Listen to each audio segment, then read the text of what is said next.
tunisienne, quand elle tisse dans un univers qui lui est très subjectif, très personnel. Et elle est dans une logique d'œuvrage pour se réaliser, pour satisfaire certains besoins, dont les besoins créatifs aussi, même si elle ne le prononce pas réellement. Par contre, l'homme, quand il est dans le secteur du tissage, il est dans une corporation. Il est dans une structure structurée et organisée. Il travaille pour un but lucratif. C'est dès le départ. Donc, il travaille pour produire et son produit va être vendu. Pendant longtemps, la femme n'a jamais vendu son produit. Elle travaille pour elle-même, pour sa fille, pour une nièce. Mais c'est un travail qui garde un investissement très important. Et il y a le côté affectif et subjectif qui est vraiment très bien investi dedans. Et ça vibre dès qu'on regarde, qu'on touche, ça interpelle très vite. Et c'est pour ça, moi, je parle de ce langage au féminin.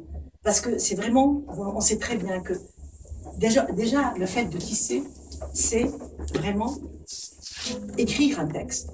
C'est vraiment transgresser et sortir de soi-même des registres qu'on archive, qu'on matérialise. Et ça, c'est une chose très importante. Aujourd'hui, à Kerkena, on va trouver la moitié d'un tissu. Alors qu'avant, tous les hommes sont des pêcheurs, mais en même temps, il y a ceux qui sont ici, qui travaillent le tissage occasionnellement, mais quand il y a du travail local, parce qu'ils ne vont pas travailler pour l'exportation à Kerkena. Et la femme, elle brode. Et donc, ça me faisait poser des questions. Et regardant autour de moi, en dehors de Kerkena, j'ai vu que dans tous les milieux citadins, la femme ne tisse pas. Elle brode. Elle brode, elle fait des choses pour elle, pour l'entourage. Mais dans les milieux ruraux, la femme tisse. Et en regardant, elle tisse différemment que l'homme. Elle tisse d'abord sur un métier différent. C'est un métier hôtisse, ce qu'on appelle. Les lois, ils comptent, la chaîne, elle est tendue à la verticale. Donc, la chaîne, elle prend pied à la terre et elle va vers le ciel. Et quand on la monte, mais quand on la tisse, du ciel, elle va vers la terre. Et tout le tissu qu'on fait, il est enroulé dans le souple du bas et c'est enroulé vers le bas. Et on ne peut pas déchiffrer ce qu'on a tissé.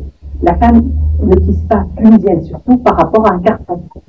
La notion du carton a été introduite par Hamida Wahada à Gafsa, parce que Hamida Wahada, on lui a demandé un jour de faire une tapisserie, comme en Europe. Je vous raconte l'anecdote, comme je l'ai appris. Habib Junior est venu le voir en lui montrant des photos de tapisserie d'Aubusson et lui dit Habib, est-ce qu'on peut faire ça? Bien sûr, à Gafsa, on peut faire ça. Et alors, on lui a ramené le carton et Hamida s'est chargé de tout le reste. Hamida Wahada, c'est une légende que j'ai connue, j'ai eu l'honneur de fréquenter, d'être avec lui dans son atelier. Et c'était vraiment quelqu'un de remarquable et qui a permis à l'Office national de l'artisanat de se faire de l'argent. Grâce à sa manière d'aborder la chose et aux femmes de Gafsa. La tapisserie tunisienne, on venait l'acheter pour un week-end. On venait en Tunisie pour un week-end pour l'acheter. Et on a vendu des tapisseries d'Aubusson, de Dan Robert, de beaucoup, de Lursa, de tout ça. Et on les a vendues signées, s'il vous plaît. Alors qu'il y avait des normes où on ne devrait pas signer. Et on a eu des procès sur le dos. Parce qu'on n'a pas su respecter ça. Et ceci, au départ, ça nous a donné du succès, mais après, on s'est foutu les doigts dans l'œil.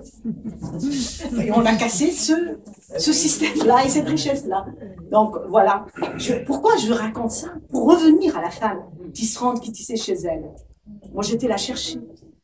À l'école des Beaux-Arts, quand je voulais apprendre des tapisseries artistiques, on voulait m'apprendre que l'Aubusson. C'est ça, la tapisserie. Et moi, j'étais convaincue que non. J'ai vu des tisserands tisser à Kerkena. Ils tissent différemment et ils font des choses magnifiques. Et je me suis dit, sur leur métier, on peut faire autre chose. Et chose curieuse, nous, on a fait la tapisserie sur la haute lisse, utilisée par les femmes. Mais à Aubusson, ils tissent sur la basse lisse. Comme les métiers qu'utilisent les hommes chez nous. Donc, je me suis dit, il y a des relations à faire et à comprendre. Pourquoi on ne fait pas évoluer les choses comme ça?